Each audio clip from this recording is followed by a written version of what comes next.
Greetings, fellow detectives. Wizard Kitten here, bringing you a new Nancy Drew analysis video. Today's video is brought to you by the patrons over at Mystique Manor and by all the official Fellow Detective channel members. If you too would like to support the channel and gain access to exclusive features, check out patreon.com/wizardkitten to become a patron, or click join next to the subscribe button to become an official fellow detective.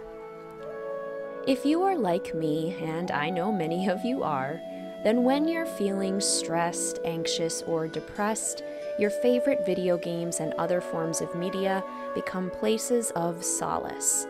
A place that you can escape the pressures and expectations around you and just disappear into a cozy video game world for a time while you take a break. For me, the Nancy Drew games are one of the first places that I turn to when times are tough. I discussed this idea as well in my video on mental health and the Nancy Drew PC game series, which is one of my favorite videos that I've ever made.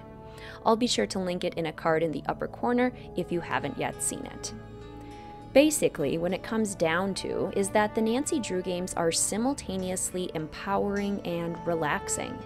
When you play as Nancy, you're able to take on challenges that feel impossible in real life.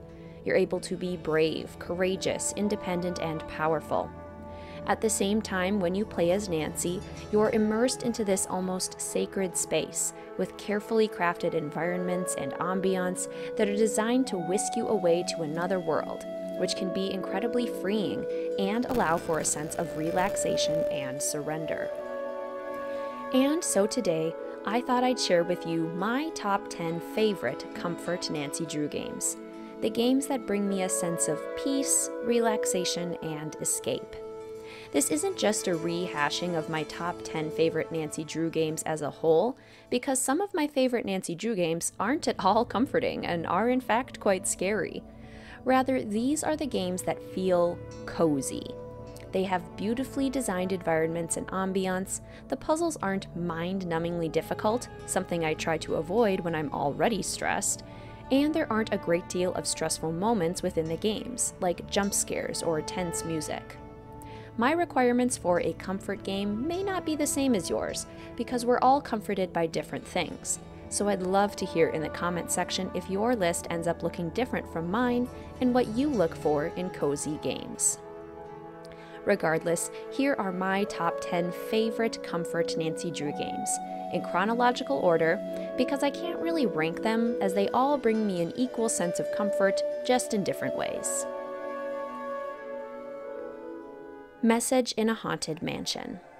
Now, this game definitely has scare factor, but it's beautifully subtle, and I've played the game so many times that I can anticipate when each moment is about to happen.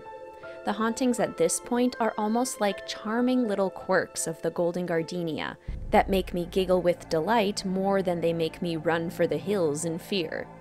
They're even comforting to me because I can appreciate the mastery behind the design of the hauntings and how intricately they're tied to the manor, which just makes me happy because I can see how much care was put into their realization. What really makes this game a comfort game for me, though, is the design of the Golden Gardenia itself. We are treated to beautiful, lush rooms, like the dining room, sitting room, and Nancy's bedroom, while also being treated to hauntingly secret rooms, like the basement saloon and the hidden attic. The whole space is enclosed during the game, which feels like cuddling into a warm blanket cocoon. Additionally, the little details of the symbols being hidden throughout the house creates a sort of intimacy with it, like it's sharing its secrets with me over time, like an unfolding storybook. It's truly beautiful, and I always feel joyful when I play this game.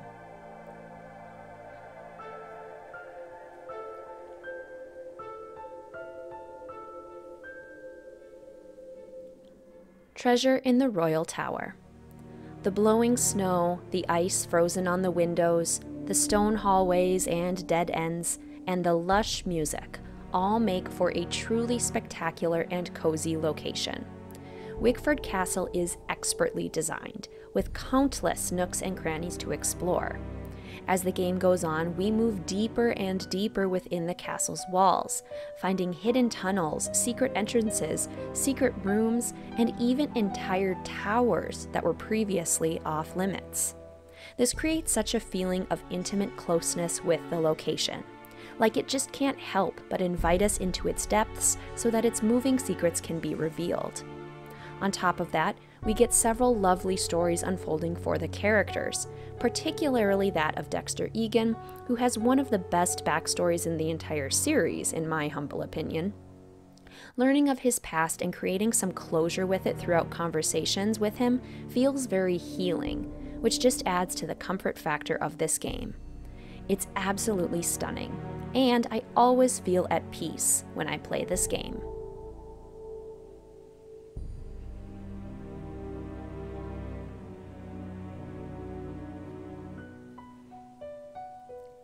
Ghost Dogs of Moon Lake. This is another game with definite scare factor, but after the initial haunting of the ghost dogs, Nancy is primarily safe to explore the woods, the cabin, and the lake. As someone who grew up in this exact kind of environment, it's incredibly comforting and nostalgic for me to wander around the maze-like forest, leaves underfoot, looking for secrets. I also love the feeling of solitude that comes with this game. There are only 3 other characters, and Nancy has to travel a pretty fair distance to come into contact with any of them. Honestly, when I'm stressed, the last thing I want to do is be surrounded by a crowd of people. So having that feeling of independent quiet, even in a video game, is so peaceful. Nancy has so much freedom and space to wander and explore a natural environment, which I love. I also adore the feeling of quiet victory when she discovers the speakeasy, because at that point in the game, basically nobody knows about it except her. It's her own little secret, a private hidden space, and there's something very comforting about knowing and finding something all on your own like that. It's incredibly special, and I always feel at home when I play this game.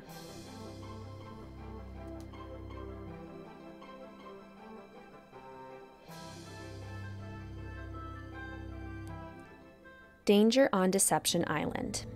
One comfort factor that I haven't already mentioned but definitely plays a role in this game and the previous games is the absolutely wonderful soundtracks. This game in particular has such hauntingly beautiful and almost ethereal soundtracks that instantly transport me to a place far away from my troubles. Combine that with the absolutely coziest locations, like the warmth of the Hot Kettle Cafe, the solitude of a secret beach, and relaxed fun of Whale World, and the chilly quiet mystery of the lighthouse, and you have a top-tier comfort game. I've said it before and I'll say it again. This game is a perfect example of how to do atmosphere and environmental ambiance well. Every location that Nancy can explore has something unique to offer, and each of them are cozy in their own special ways.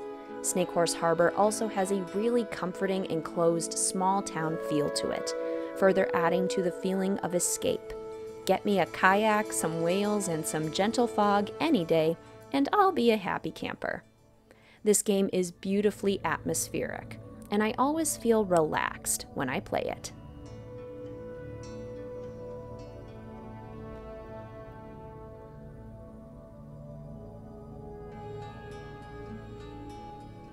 Secret of Shadow Ranch. This is another game with subtle scare factor that simply delights me each time I play it. The Phantom Horse is honestly more awe-inspiring than it is terrifying, while the spooky and inconspicuous haunts at the Dry Creek ghost town send my spirit soaring. They're just so well done that, like in Message in a Haunted Mansion, I can't help but anticipate them now with a certain amount of glee. Additionally, this game provides a warm escape as opposed to the others previously mentioned. The desert environments are beautifully designed, the cacti and sandstone and petroglyphs and critters all helping to make me feel like I'm definitely in the deserts of Arizona. What also helps set this game apart as top-tier comfort is the stories of the characters, both past and present, and the way time progresses so naturally in the games. Both of these elements successfully draw one's attention to the story and the ranch chores in a way that brings a feeling of accomplishment, as all the little puzzle pieces begin to come together. It's truly breathtaking, and I always feel confident when I play this game.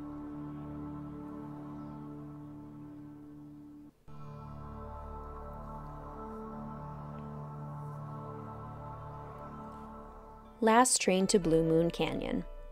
There's something about being peacefully enclosed within the walls of a historic train that instantly gives me those cozy vibes. Like the only problems I have to worry about right now are here and now, within the tiny walls of this moving train. The wonderful characters bring us witty dialogue and entertainment, while the puzzles of the train give us a singular task on which to direct our focus. Combine this with the design of the train itself, from the muted wallpapers to the dim lights, to the sounds of the wheels on the tracks, to the gently bobbing ghostly specter outside the window, and you have a remarkably cozy location. I also adore when this game expands to include other outside locations, just at the right time, so we never end up feeling claustrophobic. Everything is so expertly pieced together, and I always feel like I have a purpose when I play this game.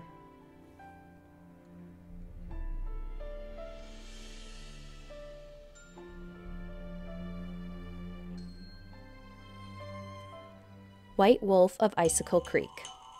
There's something inexplicably and immediately cozy about a lodge cabin location in the winter. Perhaps because all the traditionally cozy elements are readily available. Quilts, blankets, and a smattering of pillows. A crackling fire with a lounge. Board games and good company.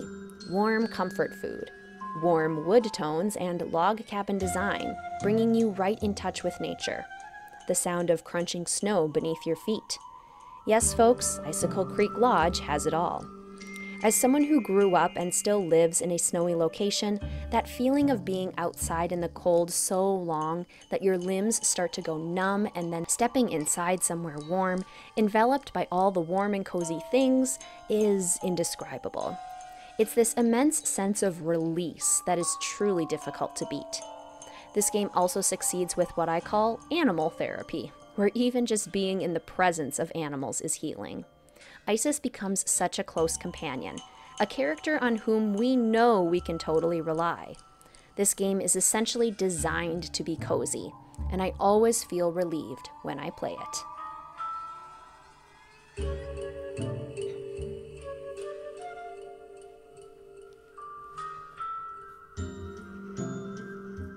Warnings at Waverly Academy. This is my favorite Nancy Drew game for many reasons, not least of which is the coziness factor. Ramsey Hall is clearly designed with a homey feeling in mind. The upstairs lounge with those big cozy armchairs, the snack shop with its delicious selection of comforting treats, the library with its oodles and oodles of books, and the courtyard with its cobblestone paths and tree branches gently swaying in the wind. It's all coziness central. We're also treated to changing weather in this game, that magical time when autumn crosses over into winter for the first time and you get to experience the first snow of the season. The game captures this moment perfectly. The crunch of the snow beneath your feet and the unmistakable quiet in the air created by the muffling of the snow. A quiet that is a welcome respite after the months of bustle that preceded it. I also love that this game gives a chance to have a certain amount of control and/or separation from the stress that is the high school experience. For whatever reason, living the experience vicariously through Nancy removes a great deal of the stress and ultimately feels incredibly empowering. Like the decisions that I make here won't have the consequences of real life, so I'm more safe to explore. It's marvelously meaningful, and I always feel empowered when I play this game.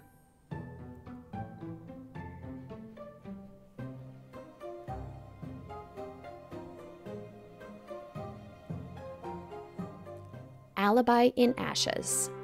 While on the surface, Nancy getting arrested doesn't sound like the most comforting of activities, it is actually quite comforting to know that she has a group of dedicated friends around, plus dear sweet Ned, who are willing to fight and care for her however they can.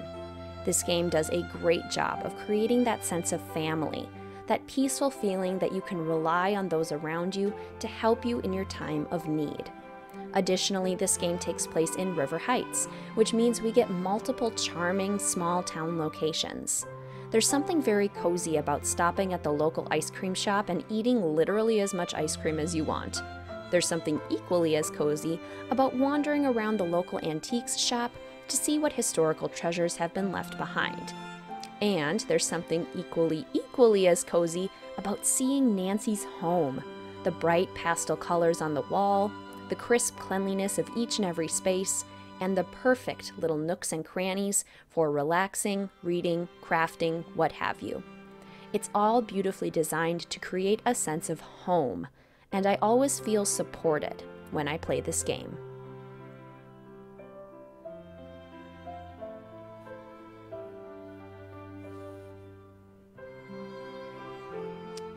Sea of Darkness. Finally, we have yet another snowy mystery, which I think definitely says something about how the feelings of coziness and comfort really come through in the winter season. The biggest, most comforting thing about this game is the gently falling snow of Skipbrat. Those big snowflakes slowly drifting through the air while the aurora, the northern lights, glimmer and sway in the darkened sky above the icy waters and mountains are honestly meditative, creating a sense of calm and peacefulness despite the mystery and the puzzles around us. The characters are also fantastic in this mystery, each of them coming to the table with a unique backstory that draws us closer to them all the time, a comforting feeling in a place that would otherwise be quite cold and isolating. We also get to explore several very intimate feeling locations, like the enclosed Hurligheid, the warm, misty skip with its crackling fire, and Magnus's tiny home cabin, nestled within a hill covered in snow.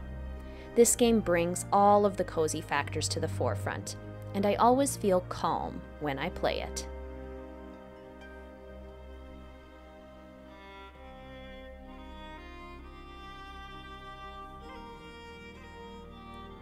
So, there you have it, fellow detectives.